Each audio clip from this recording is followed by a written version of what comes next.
What's up? This is Serenity with Cascade Media Group, and for our National Poetry Month, I'm going to do a series of interviews with various poets in Kansas City. The first one, I like to say, is with host, poet, fashion guru, Simeon Taylor. Yes, ma'am. So what's up, Simeon? Not much. Getting back acclimated to Kansas City. Been away for a while, but I'm back. So. That's what's up. Yes. Glad to have you back in Kansas City. Thank you, ma'am. Thank you. So let's just go into the interview because we never sat down and had a formal interview. So what would you say made you start doing poetry? What made me start doing poetry, it was a way, actually, I was in high school and we read a Shakespeare poem and I didn't understand it. And we had to pair up, a guy and a girl had to pair up, and we had to present that poem to the class. So we had to memorize it, present it. It was back and forth poem, call and response. So I remember trying to recite that poem and I memorized it and I did it. And I was like, you know what? We need to do it again. And then I rewrote it in a more modern language. Oh, wow. And it was funny because in old world poetry, when a guy's trying to court a woman, he's talking about the things he can do for her and all that. And I was poor high school kid, so I was just like, I can buy you Tommy girl, and, Old Navy hoodie, but all this stuff, it rhymed and everything, and the teacher liked it. Then she asked us to present to another class. Then your version? Yeah, our version to another class. Okay. And then presented in front of the school. And I was like, wow. And then, honestly, it started to get a reaction. Because I was like that whole bumpy-faced, skinny kid. Oh, okay. So it started getting a little attention. So okay. So pretty much I wrote all the time after that. I bet. Just about how I felt. Oh, okay. Yeah. That's a very interesting story. Not a lot of people know that. But I guess, yeah. I wrote it to get chicks. Well, I'm sure that's a lot of guys who write stuff to get chicks, so. But it was cool because after a while, it evolved. And I started learning really how to express how I felt. So would you say that Shakespeare is one of your poetic inspirations? So. Shakespeare, of course, Langston Hughes. And if you've ever heard Duke Ellington speak. I've heard of him. Yeah, I heard him speak. Yeah, like some of those folks, just how they talk was poetic. Oh my God. Yeah, I had one time somebody say that they felt Malcolm X was poetic. He was. I think he was. Malcolm X. All kinds of folks. Sade. If you ever, people like, oh, you playing the old school Sade. If you just read the words. I think that about Alicia Keys too. Absolutely. Like a lot of her songs are very poetic. Absolutely, and so that's what gets it for me. The content and people able to paint a picture with words. You close your eyes and visualize what they're saying. Like when Sade is singing Smooth Operator, she's painting these pictures of Morocco and all these different places, and I can see it, Right, that's true. So what would you say is your best format with poetry? Like, do you do any slam? I've never seen you do slam. Like, do you not do slam poetry? Or have you done it? I've done it before. Okay. But I'm not one of those type of people. So there's a few different types of poetry. There's the page to the stage, is what they say, right? For me, that stage is not just a entertainment piece. I always call it edutainment. Right? Because I like to use that stage to educate, but entertain. But also, I'm weird, in a sense, because it's like you get to see a painting when I'm talking. Okay. So I can see that. Yeah, it's not just shock value poetry, but it's like I drew this picture last night. Hopefully, y'all like it. And these are the words of the picture. Would you say you more so like to do the hosting and combining the poetry, or are you just cool with being a poet at a place? I am absolutely cool with being a poet at a place. Hosting ended up coming about. A friend of mine wanted to. We used to be in the same poetry group, and there was environments that we wanted to be around that wasn't here in Kansas City. It was either open mic or slam. I was like, well, we don't like to slam, but we like going out and having a good time. So we started creating our own events. We did Last Poet Standing. That was a slam, but had a different twist to it. It was fun. Oh, so Ronaldo. Yeah, Ronaldo Torres. Yeah, me and him, we were the first ones to branch off and do that. And then another guy, J.R. Moulton, a little later down the line.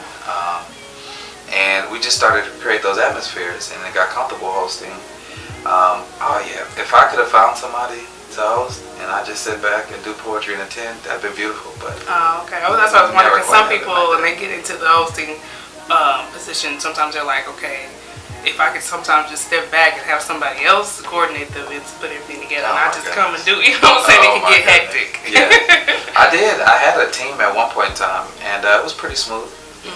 But man, that's a lot of work. It is. That's a lot of work. So when you're coordinating and hosting, it's really difficult to express artistically because it's like trying to feed two different children. Yes, I don't think a lot of people. Yeah, I don't think a lot of people understand that. But I think poets, we also are interdisciplined artists, so we have to we have to do other things.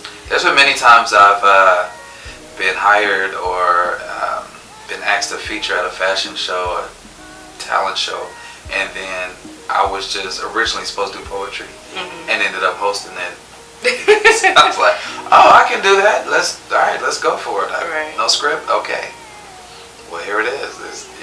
Right. Yeah, I know you had you put a post one time to a host who knows how to improvise, so you definitely learned how to do that over the years, right? Yeah. I had to definitely learn that I can't stand up being in a place where somebody can't, and they just start sweating. That to me is the test of a true host. Yes. Like, you know how to stretch it, you come up with stuff, and I'm still learning.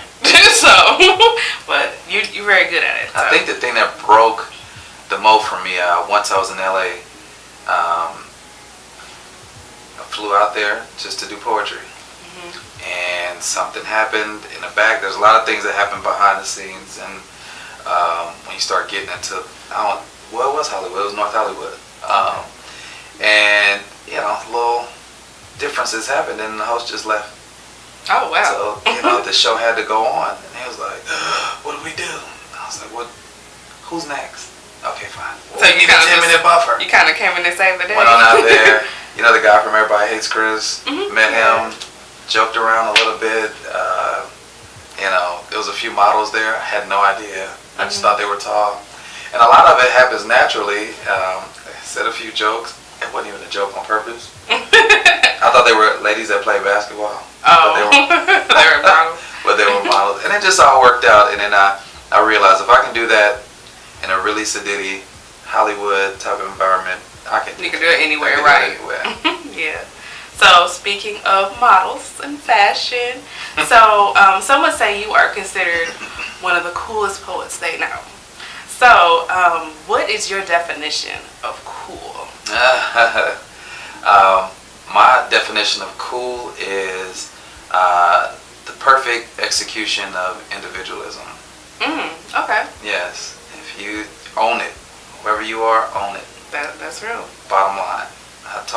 I give fashion advice sometimes to guys, especially bigger guys, who think they can't dress well. You can dress like that because you're small. I'm not small. Yeah. And you just got to know how to do it, but you got to be confident. That's a lot of sisters, that are thicker, and people are like, oh my God, I can't shake my head like you. You know why she did that? Because she's confident and she owns it. And then so... I actually feel like that I see more women who are thicker who are confident than girls who are not. Right. And it used to be a flip-flop. I think it's just being reinforced, and then somebody showing them, and then they be able to, identify with that feeling and say, okay, I like this. Yeah, it look good on you, wear it. And they always say I'm weird and poetic anyway. So like, you doing a poem to me, and I'm not doing nothing. I wouldn't wear that. But so would you consider a job as a stylist? Because that's what I was going to go into next. Like, what are some tips you give to people with their wardrobes or just being cool, that type of thing? So that sounds like you're kind of moving into being a stylist. Yeah, that has been happening. Matter of fact, that you brought that up. I've actually been doing a little mentoring other stylists. Oh, okay. Who are typical their typical client base are small friend folk, but then because they dress nice, they get people with different sizes. And yeah, that's really bad. I'd love to do that. I just don't know how that works. Most people that I know are stylists, they work with different people, and then they eventually get their name out saying, I dress so and so. Usually it's like bigger names, and they'll say, well, so and so's outfit, I've styled it. You know, you might see it on IG. They'll post stuff, talk about their outfit, that type of thing, and it just kind of goes from there. The ones that I've seen. Well, there you. If you need to be styled by Simi. Right. Yeah. Follow me on Instagram, Simi and the Jets. Right. Hit you up, right? Yes. Yeah. But yeah, definitely. I love this. I was talking to a guy yesterday. I love style and I love fashion, and he said, I just have I've got about 15 polos. I was like, oh, like Ralph Lauren? No, polo shirts. 15. I said, 50? Yeah, that's all I have. I said, why? It's like, because it fits. That's it. I just don't care about it. And I was like, man, I would lose my mind. My wife get on me because I'm ready to change the furniture every 6 months. Right. Definitely that change, that helps I think so, with style too. And also flowing with the trends, that type of thing. Yeah, I think that's where artistic people have a good edge and advantage. You're always thinking, and then so just try it. Just why not? I'm a why not guy. That's what's up. So so you're back in Kansas City. Yes, ma'am. Getting back acclimated into our scene now. That's something we can talk about. I know it's we didn't discuss, but how would you say our scene has evolved since you left and came back? There's more platforms. At first, when I was here, it was just about 2. The one I created, Soul Sessions, and Poetic Notes for the most part. And they just pretty much had 2 different demographics. One was more poets, more singers. But now it's, I think I've seen about 4 or 5 different platforms. So for the person that wants to slam, the person that wants to sing, the person that wants to get the full circle, I've seen a few of those. And so that's good. People have something to do. Yeah, that's true. Sit down. Right, yeah. Definitely, I would say a lot of people are doing their own thing, but at the same time it's working. So, and a lot of people think, there's not anything to do. There's plenty to do. It's just, having that open mind and, of course, keeping your ear to the streets, as they say, and keep it up with that. So, as far as Soul Sessions, I know it one while was once a week. Now you guys are switching to more of a monthly platform. Why don't you tell everybody about that now? Soul Sessions, we were down here on 18th Divine, and it was weekly. I left. And now that I'm back, we've been doing it monthly since October. Okay. Yeah, we've been doing monthly since October. Kind of still looking for a house to keep that feel, to have that organic, comfortable environment for that neo soul vibe. So we've been doing it at the Record Bar on 15th and Grand. But I'm starting a new endeavor called NOTA the Arts. Yeah, I've seen you posting that. NOTA. Hashtag NOTA, NOTA. Tell everybody what's up with that. So that's it's a combination of Soul Sessions meets soiree and party in a nice environment. The thought came to mind a few years ago. A friend of mine, Mark's my barber, well-known guy who does parties and events and concerts and all that here in Kansas City. We merged together to do a Soul Sessions, and we was trying to think of a name. It was like, well, NOTA the Arts. Like, all right, fine. Because you're bringing all the different arts together. Or you can have paintings and things like that. So different parts. So NOTA the Arts, it's an evening where there'll be live music, DJ, always live art. So we have a painter. She's going to be displaying her art. Like to also have vendors there as well. Oh, okay. There was supposed to be 2 people. So vendors should get in contact with you? Vendors should definitely get in contact with me. Pink Lips, she started off showing up at Soul Sessions. Her first showing was at Soul Sessions. Yeah, she had a little plastic thing she got she's got her store. Now she got a big old giant store. It's nice. Yeah, beautiful. Also, we're going to be having giveaways. It's going to be complimentary champagne. Ooh, okay. Yeah, drink specials. And my sister created a cupcake brand. Well, she does pastries, and she's artistic, makes her own candy type of artistic. Oh, wow, okay. So she blended that into pastries, and she makes cakes, and wow. she made her own candy. She made her own sprinkle. Wow. So she's gonna have a vendor table. Yeah, her name is Money Cakes. Oh. So she'll be there too. So basically, trying to just create an environment where, and it starts at 7. Mm-hmm. So that's a good time to party and then get some rest to go on to work. Right. It's going to be on a Thursday, April 13th, and just an environment to come listen to music, come and enjoy yourself. It's going to be monthly as well. Yeah, it's going to be monthly. Okay. And this one is going to be at the Record Bar. The Record Bar loved us. After we did soul sessions there, they typically did like rock concerts, but they loved our crowd that we brought, and it was like, whenever you want to do anything, come on back. That's good. That's building that rapport. Yes. So I will say one last question I forgot to do at the top of the interview. What would you call your poetry? I always say, you ever see a painting and say, that's a conversation piece? Mm-hmm. That's what I call it. It's a conversation. Ah. It's a conversation piece.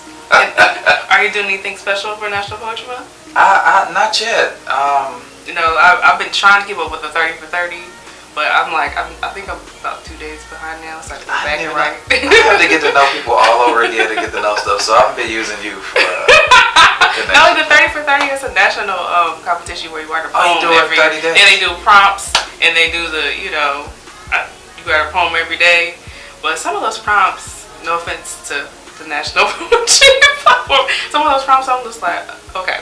So, but yeah, I'm trying to, that's the... What you follow on Twitter? There's on Facebook. Okay. So it's the NAPOWRIMO, like the hashtag. A lot of people, but some people are just, they just do their own thing for National Poetry Month. Ed Mabry, I know you've heard of him, a poet. He won the individual World Slam a few times. He came to Kansas City not that long ago. He was saying something about he's not doing that. He's just kind of doing he said he's going to do kind of like working on revising. Like, he's like, you should more so do like a few poems and revise. Yeah, and have, because at the end of the month, okay, you have 30 poems, but how many are actually decent? But, yeah. But I think this is how I ended up writing a book. Now I'm thinking about it. I did this challenge, and I only got like 19. Yeah. I got about 19, but after I revised and everything, I was like, this is cool. Right. And ended up self-publishing a book some years ago like this. I forgot. How can people get some copies of that book? Or Amazon. It's still out there. Amazon. It's on Kindle. Okay. You can download it. But the name of the book is called Organized Noise by Simeon Taylor. And it's a cool little book. Okay. Self-published, illustrated, and designed by J.R. Moulton. Or Darren, J.R. Moulton, whatever he goes by. So how would people get in contact with you if they wanted more information about soul sessions, NOTA, which is None of the Arts, or anything else that you're doing? Or your fashion shows that you do? Right. If they want fashion stylists, how would they get in contact with you? So you can follow me on everything at Simeon the Jets. That's SIMMY and the Jets, like Beanie and the Jets. Mm-hmm. Yeah. So Simeon the Jets. Also, phone call, text, 816-866-8132. Okay. You can type in Simeon. I'm Googleable. So, okay. Yeah, I know. It was surprised me one day. I was like, look at that. Wow, okay. Yeah, I'm trying to get on your level. You can just Google Simeon Taylor, Kansas City, or Simeon Taylor Poetry, and you'll see I'll pop up with different stuff. All right. Well, thank you, Simeon, for coming in. Absolutely. Be my first victim. Not just playing. Thanks for having me. For National Poetry Month. I appreciate it. Hopefully, people will be able to come out to the different things that I'm providing for Kansas City. So this next one again, April 13th, the Record Bar on 15th and Grand, Out of the Arts, and hope to see you there. All right. Thank you. Yes, ma'am. Of course, as I stated, this is National Poetry Month, and pay attention to our website as I'll do various interviews of other poets here in Kansas City. I'm Serenity, reminding you to spit your piece. I'm IFBB Bikini Pro Cat Williams, and when I'm not working out in the gym, I'm searching the web on Cascade Media and What's Up Kansas City. So make sure you check them out.